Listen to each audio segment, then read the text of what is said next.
ఏటీఎంలు బ్యాంకుల్లో కరెన్సీ కష్టాలు ఆగడం లేదు. సామాన్యుడి బాధలు తీరడం లేదు. ఇంకా నో క్యాష్ బోర్డులే జనాన్ని వెక్కిరిస్తూ ఉన్నాయి. నగదు నిల్వలు నిండుకోవడంతో బ్యాంకులు కూడా చేతులెత్తేస్తూ ఉన్నాయి. ఆర్బీఐ నుంచి బ్యాంకులకు నగదు పంపిణీ నిలిచిపోయింది. కొత్తగా డబ్బులొస్తేనే ఏటీఎంలు తెరుచుకునే వీలుందని చెప్తున్నారు బ్యాంక్ అధికారులు. నోట్ల రద్దుతో మొన్నటి వరకు నో క్యాష్ బోర్డులతో దర్శనమిచ్చిన ఏటీఎం సెంటర్లకు ఇప్పుడు పూర్తిగా తాళాలు వేశాయి బ్యాంకులు. హైదరాబాద్లో దాదాపు 20 రోజులుగా ఏ ఏటీఎం చూసినా ఇదే పరిస్థితి కొనసాగుతోంది. కరెన్సీ కొరత కొనసాగుతుండటంతో ఏటీఎం సెంటర్లకు సెక్యూరిటీ, కరెంటు బిల్లు, ఏసీ భారం ఎందుకని ఆలోచించిన బ్యాంకులు వాటిని మూసేస్తున్నాయి. ఇక అటు ఏటీఎంలు పనిచేయకపోవడంతో డబ్బుల కోసం తీవ్ర ఇబ్బందులు పడుతున్నారు జనం. శ్రీనగర్ కాలనీ ఏటీఎం సర్కిల్ నుంచి మా ప్రతినిధి అగస్త్య మరింత సమాచారం అందిస్తారు. హైదరాబాద్ నగరవాసుల క్యాష్ కష్టాలు ఇప్పట్లో తీరేలా కనిపించడం లేదు. నగరంలో ఎక్కడ చూసినా ఏటీఎం సెంటర్లు మూతపడే దర్శనమిస్తున్నాయి. మొన్నటి వరకు కేవలం నో క్యాష్ బోర్డులు ఉన్నాయి. అప్పుడప్పుడు బ్యాంక్ అధికారులు వచ్చి కొంత క్యాష్ని పెట్టడం కొంతవరకు ఉన్నా కానీ ఇప్పుడు పూర్తిగా ఏటీఎం సెంటర్లకు తాళాలు వేసుకొని వెళ్ళిపోయే పరిస్థితి కనిపిస్తుంది. ఎందుకు ఈ అదనపు ఖర్చు అంటే సెక్యూరిటీ మెయింటెనెన్స్ కావచ్చు, కరెంట్ బిల్లు కావచ్చు, ఈ అదనపు మెయింటెనెన్స్ కూడా ఎందుకు క్యాష్ లేనప్పుడు, క్యాష్ పెట్టనప్పుడు అని బ్యాంకులు పూర్తిగా ఏటీఎం సెంటర్లను తాళాలు వేసేశారు. ప్రస్తుతం మనం శ్రీనగర్ కాలనీలో ఉన్నాము. ఇది ఏటీఎం సెంటర్గా ప్రసిద్ధి చెందింది. ఎందుకంటే దాదాపు అన్ని బ్యాంకులకు సంబంధించిన ఏటీఎంలు ఇక్కడ దర్శనమిస్తాయి ఒకే సెంటర్లో. ఇక్కడే ఈ బిల్డింగ్లోనే దాదాపు ఐదు బ్యాంకులకు సంబంధించిన ఏటీఎంలు ఉంటాయి. అటుపక్కన మరో 2-3 బ్యాంకులకు సంబంధించిన ఏటీఎంలు ఉంటాయి.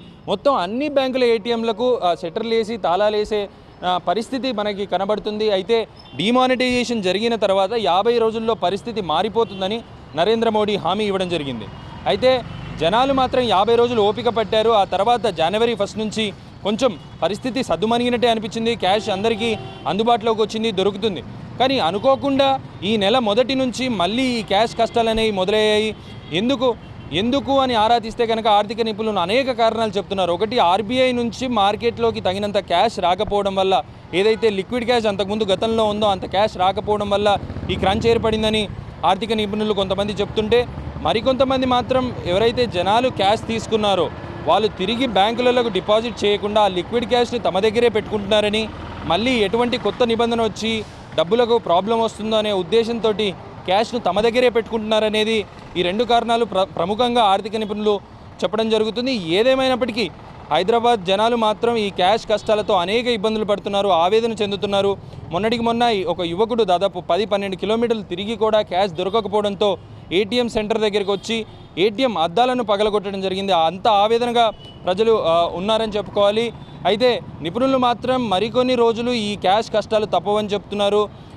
ఆర్బీఐ తగినంత క్యాష్ మళ్ళీ ఫ్లో డంప్ చేసే వరకు ఈ క్యాష్ కష్టాలు ఎట్టి పరిస్థితుల్లో తప్పవని చెప్తున్నారు. అయితే జనాలు కూడా మనం చూసుకోవచ్చు, ఏటీఎం సెంటర్ దగ్గరకు రావడమే మానేశారు. ఎందుకంటే మొన్నటి వరకు ఇక్కడికి వచ్చి అంటే ఒక క్యాష్ ఉందనే ఆశతోటి వచ్చి చూసి వెళ్ళేవారు. ఇప్పుడు పూర్తిగా షట్టర్లకు తాళాలు వేసి ఉండడంతో ఇక అసలు జనాలు ఏటీఎం సెంటర్ వైపు రావడమే మానేశారు. ఇప్పటివరకు అంటే నెల జీతం వచ్చి దాదాపు 20 రోజులు అవుతున్నా కానీ కొంతమంది తమ శాలరీని విత్డ్రా చేసుకోలేదు.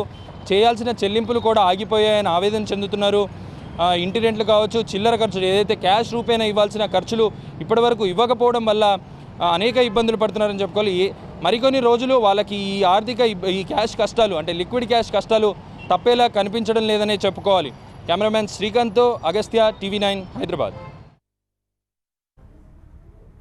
ఓ పక్క కరెన్సీ కష్టాలతో జనం అవస్థలు పడుతుంటే బ్యాంకులు పుండు మీద కారం చల్లుతున్నాయి. విత్డ్రా లిమిట్స్ పేరుతో జనం జేబుకు చిల్లు పెడుతున్నారు. 3 విత్డ్రా లిమిట్స్ తర్వాత ఛార్జ్ వసూలు చేస్తామంటున్న బ్యాంకులు 3 విత్డ్రాల్లో డబ్బులు రాకపోయినా ఛార్జీలు వసూలు చేస్తున్నట్టు కొంతమంది లబోదిబోమంటున్నారు. క్యాష్ రాకపోయినా ఒకసారి విత్డ్రా కింద పరిగణిస్తున్నట్టు చెప్తున్నారు. అయితే ఇలా జరిగే అవకాశం లేదని అంటున్నారు నిపుణులు. విత్డ్రాలకు సంబంధించి మెసేజ్లు కరెక్ట్గా వస్తున్నాయో రావడం లేదో ఖాతాదారులు ఎప్పటికప్పుడు చెక్ చేసుకోవాలని సూచిస్తున్నారు. మనకు ఏదైతే ఎస్ఎంఎస్ అలర్ట్లు వస్తున్నాయో రెగ్యులర్గా అలర్ట్ వస్తుందా లేదా అనేటటువంటిది కూడా ఖాతాదారు చూసుకోవాలి. ఎందుకంటే 3 ట్రాన్సాక్షన్లు చేయకపోయినా నీ 3 ట్రాన్సాక్షన్స్ ఎగ్జాస్ట్ అయిపోయినాయని చెప్పి ఎప్పుడైతే అక్కడ మనకు ఒక ఇండికేషన్ చూపిస్తుందో, ఏదైనా పొరపాటున ఎవరైనా ఒక ఫ్రాడ్యులెంట్ వేలో వారి ఖాతాల్లోంచి ఏమైనా విత్డ్రా చేయడం జరిగిందా అనేటటువంటిది కూడా ఖాతాదారులు చూసుకోవాలి. దాన్ని బేస్ బ్రాంచ్తో చెక్ చేసుకోవాలి ఒకసారి, ఎందుకంటే బేస్ బ్రాంచ్తో అటాచ్ అయినటువంటి ఆన్సైట్ ఏటీఎంస్ కానీ. అంతేగాని చాలా పెద్ద సంఖ్యలో ట్రాన్సాక్షన్స్ చేయకపోయినా కూడా మీ ట్రాన్సాక్షన్స్ ఎగ్జాస్ట్ అయినాయి, సో మీకు ఫోర్త్ ట్రాన్సాక్షన్ నుంచి మీకు పీనల్ ఛార్జెస్ పడతాయనేటటువంటిది మాత్రం నార్మల్గా జరగదు అది. బట్ వారు మాత్రం ఖచ్చితంగా బేస్ బ్రాంచ్తో వాటి రెక్టిఫికేషన్ చేయించుకోకపోతే ఆ అకౌంట్లో ఏదైనా ప్రమాదాలు జరిగే అవకాశాలు మాత్రం ఉన్నాయి. నార్మల్గా ఇప్పుడు మనం ఒక ఏటీఎం దగ్గరికి వెళ్ళి ఆపరేట్ చేసినప్పుడు దాని మెషిన్ ద్వారా మనం ఆపరేట్ చేసుకున్న తర్వాత ఇమీడియట్గా మనకు ఉన్నటువంటి బ్యాలెన్స్ ఏదైతే ఉందో అది ఎస్ఎంఎస్ అలర్ట్ ద్వారా, అంటే ఏ మొబైల్ నెంబర్ అయితే మనకున్నటువంటి అకౌంట్తో మనం కన్ఫిగరేట్ చేసుకుని రిజిస్టర్ చేసుకున్నామో ఆ మొబైల్కి ఒక ఎస్ఎంఎస్ అలర్ట్ వస్తుంది. సో ఎస్ఎంఎస్ అలర్ట్ వచ్చిందా లేదా, ట్రాన్సాక్షన్ పూర్తయినటువంటి ఒక 5 సెకండ్లలో ఎస్ఎంఎస్ అలర్ట్ వచ్చేసింది అక్కడికి. ఒకవేళ ఎస్ఎంఎస్ అలర్ట్ కనుక రాకపోతే ఎక్కడో ఏదో ప్రమాదం జరిగినట్టే లెక్కది. సో అప్పుడు ఖచ్చితంగా బ్రాంచ్ దగ్గరికి వెళ్ళి అలర్ట్ ఎందుకు రాలేదు అనేటటువంటి